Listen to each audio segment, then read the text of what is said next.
नमस्कार छात्रों, मैं डॉक्टर उषा व्यास, सह आचार्य इतिहास, राजकीय महाविद्यालय बूंदी।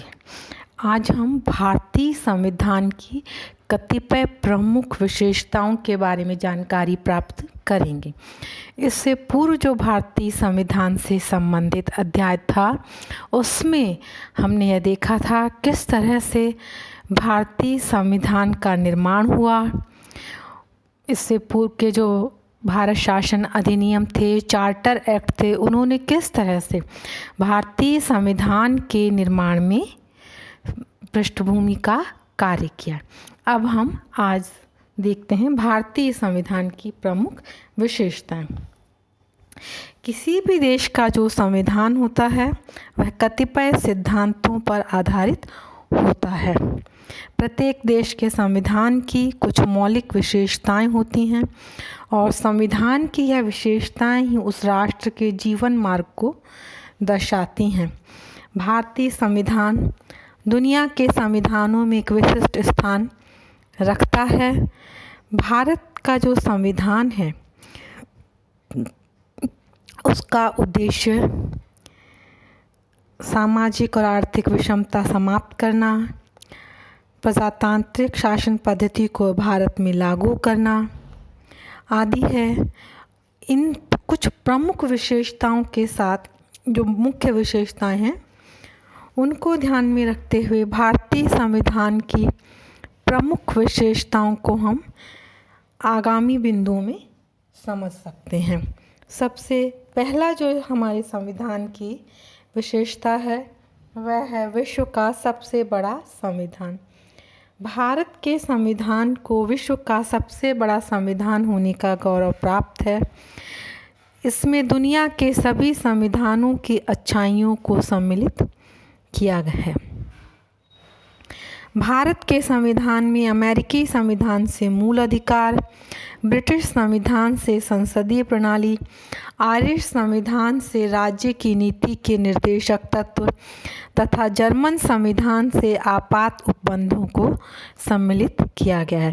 यह भारतीय संविधान के विश्व का सबसे बड़ा संविधान होने का एक प्रमुख कारण है। इसके अतिरिक्त इसका आकार बड़ा होने का एक और कारण है, इसमें अधिकांश जो भारतीय शासन से संबंधित प्रावधान हैं उनका विस्तृत वर्णन किया गया है। केंद्रीय प्रांतीय सरकारों का गठन, इन सभी का संरचना, शक्ति, प्रावधान, इन सभी का विस्तार से विवेचन किया गया है।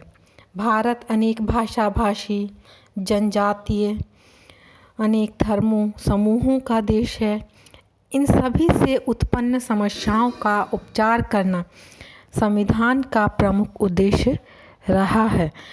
संविधान में मूल अधिकारों, नीति निर्देशक तत्वों के समावेश ने आकार को बड़ा बनाया है। संविधान की प्रस्तावना अपने आप में भारतीय संविधान की एक अनूठी विशेषता है, जिसने संविधान को व्यापकता के साथ साथ विशदता भी प्रदान की है। इससे संविधान बहुत अधिक बड़ा बन गया है।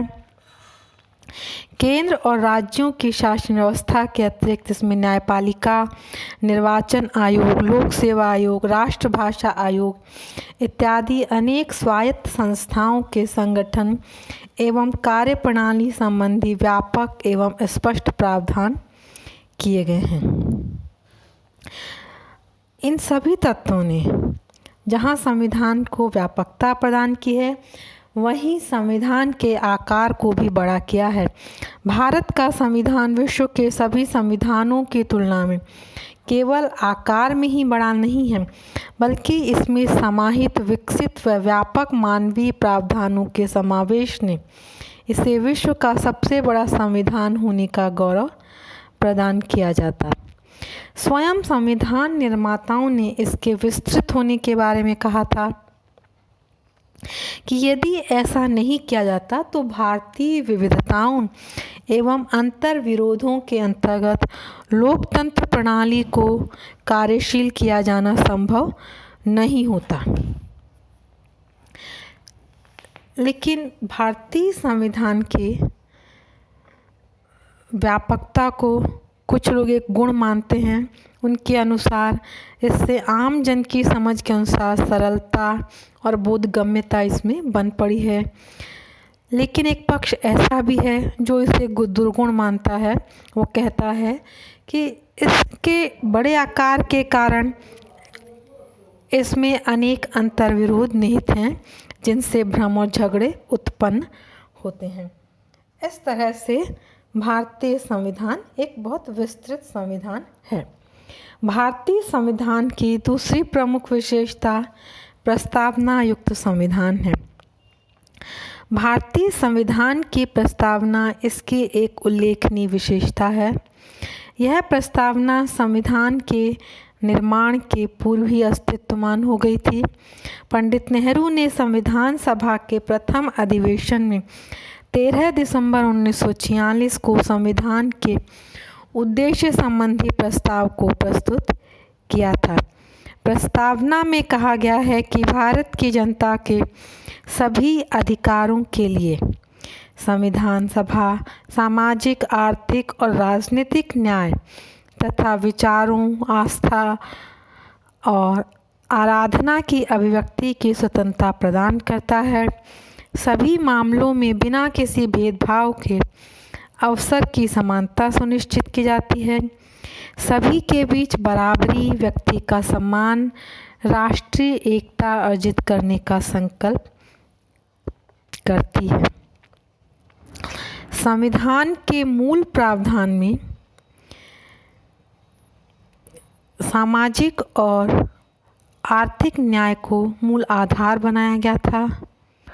26 जनवरी 1949 को भारतीय संविधान ने दृढ़ संकल्प से प्रस्तावना को संविधान का अभिन्न अंग मान लिया था। अब इसकी जो अगली महत्वपूर्ण विशेषता है वह है संप्रभुता संपन्न लोकतंत्रात्मक गणराज्य की स्थापना।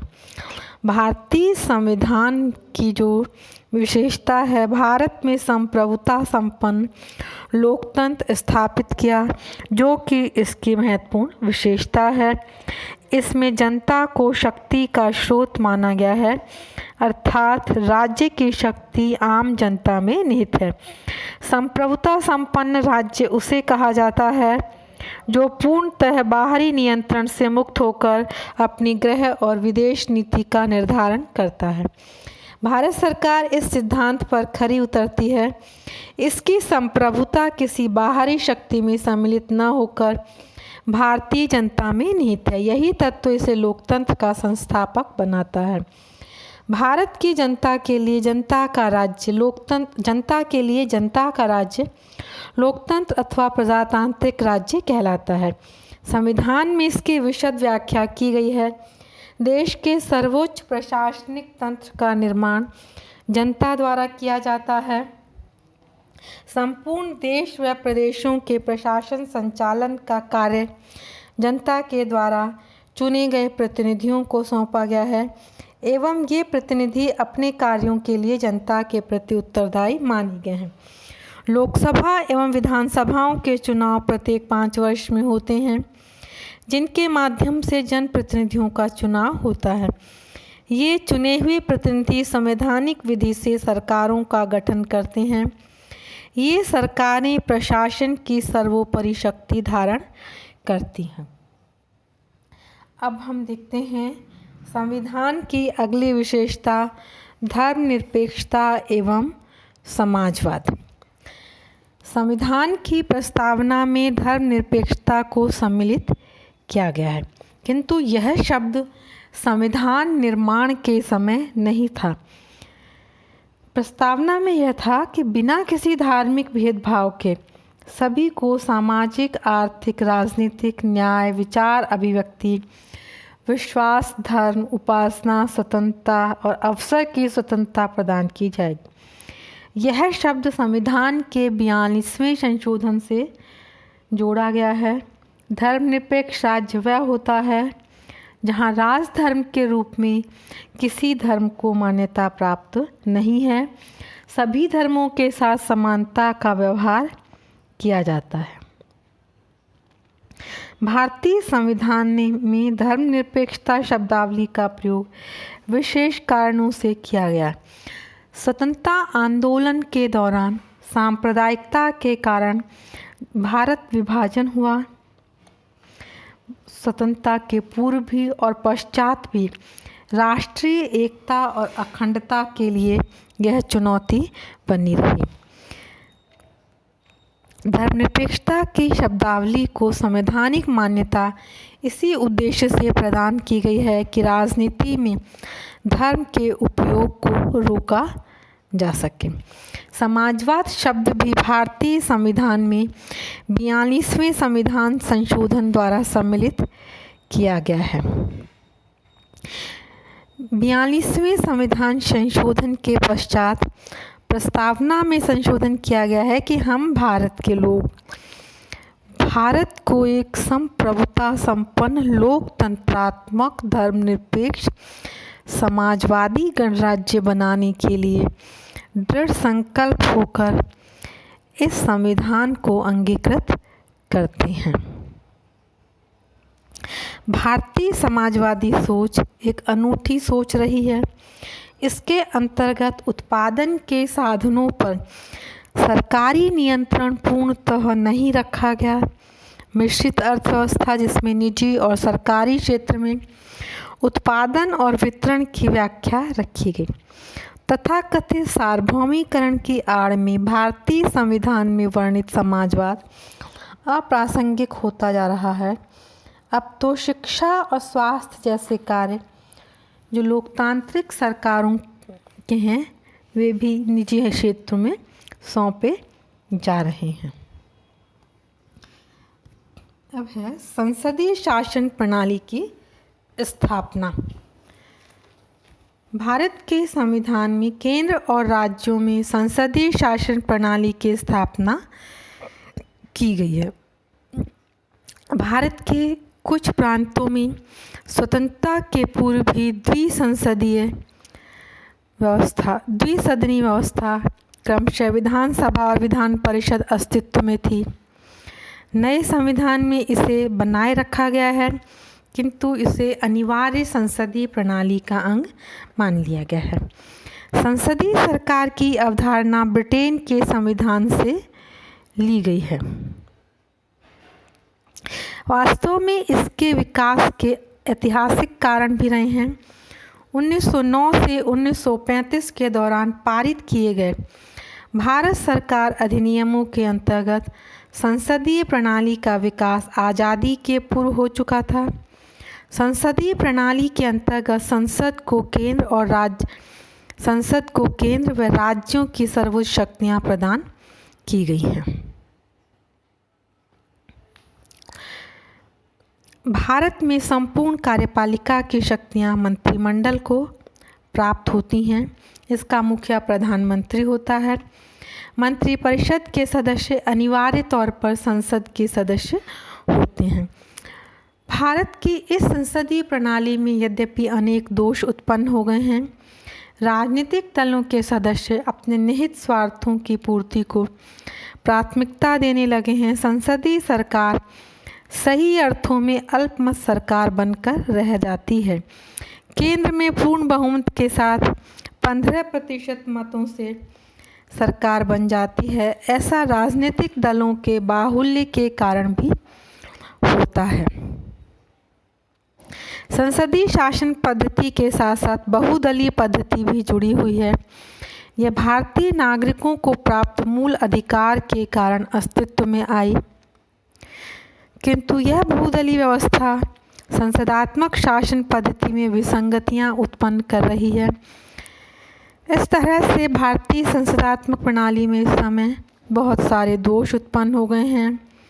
राजनीतिक दलों में व्याप्त अनुशासनहीनता, भ्रष्टाचार, राजनीति का प्राधिकरण, क्षेत्रीय दलों की स्थापना, मतदाताओं की परिपक्वता, लालच, ये आदि ऐसे तत्व हैं जो संसदीय शासन पद्धति के समक्ष चुनौतियां उपस्थित कर रहे हैं।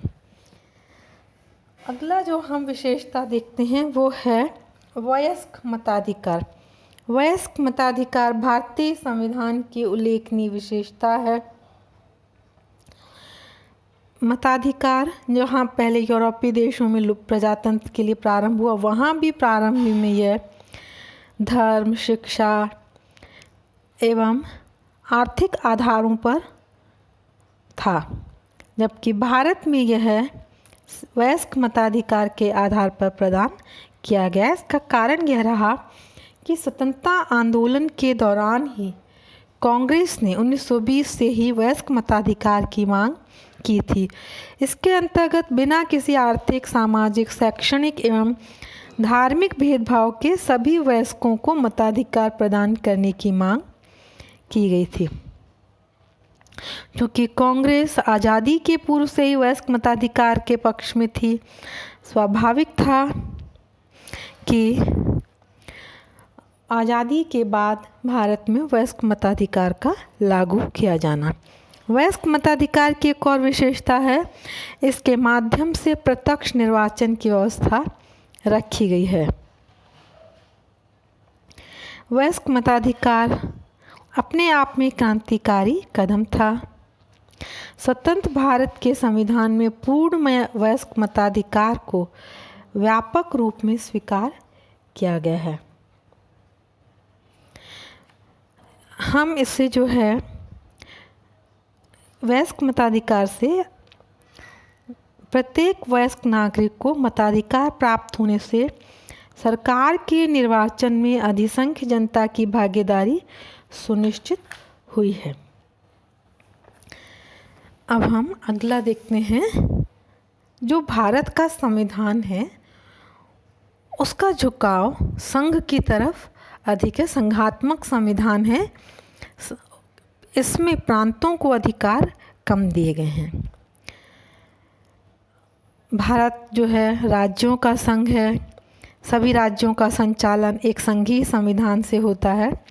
यह संविधान केंद्र और राज्यों के मध्य शक्ति का बंटवारा करता है, किंतु राज्यों की शक्ति पर रोक लगाई जा सकती है और यह शक्ति केंद्र के हाथों में। केंद्रीकरण की प्रवृत्ति संविधान के अंतर्गत निहित है। यह संघात्मकता भौगोलिक, भाषाई, सामाजिक, आर्थिक अनेकता को ध्यान में रखकर बनाई गई है। राष्ट्र की एकता और अखंडता को बनाए रखने के लिए व्यवस्था की गई है, लेकिन यह सामान्य परिस्थितियों में नहीं है। यह केवल आपातकालीन परिस्थितियों के दौरान ही यह प्रवृत्ति इस प्रावधान का सहारा लिया जाता है। आपातकालीन परिस्थितियों में भारतीय संविधान पूर्णतः एकात्मक संविधान का रूप धारण कर लेता है। अतः भारत के संविधान में संघात्मक व एकात्मक दोनों ही व्यवस्थाओं को समाहित किया गया है। इसके अंतर्गत विभिन्न राज्यों के हितों की अपेक्षा संपूर्ण देश के हितों को प्राथमिकता प्रदान की गई है। और लेकिन ऐसा इसलिए किया गया है ताकि देश की एकता और अखंडता बनी रहे। लेकिन संघीय संविधान में यह सावधानी भी बरती गई है कि केंद्र का नियंत्रण इतना अधिक ना हो कि राज्यों का विकास अवरुद्ध हो जाए। इसीलिए संविधान के संघात्मक स्वरूप ने राज्यों को कार्य करने की स्वायत्तता प्रदान की है। सही अर्थों में भारतीय संविधान केंद्रीकरण और विकेंद्रीकरण का एक अपूर्व समन्वय है। कल के आगामी अध्याय में हम इसके और जो विशेषताएं हैं उन पर दृष्टिपात करेंगे। धन्यवाद।